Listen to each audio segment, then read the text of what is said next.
from the home of the Spirit Quartz, Buchenhout, South Africa.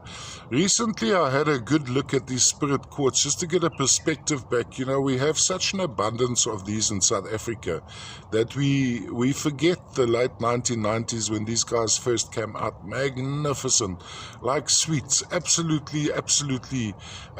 perfection in form. Quite typical is a central quartz crystal blanketed by the smaller quartz crystals, in this case quite clear, so this one would stand like this. Then color is usually determined by what happens around the inside edges of the crystal. Now this one's almost a mixture between a smoky and a little touch of amethyst. Also, what I find quite appealing is on this particular edge, and I think on the still pictures it doesn't come out all that clearly, you have a little bit of an inclusion of hematite in stages of oxidation going into goethite, which gives it a lot of character. So it's got almost a smile on that edge.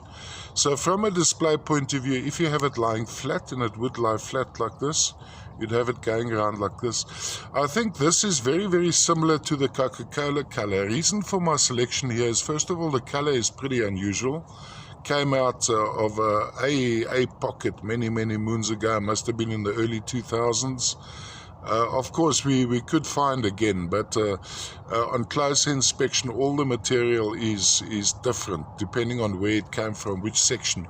All a product of informal sustenance mining, so by the indigenous people of that area, Kwaggafontein, Buchenhout and surround, South Africa.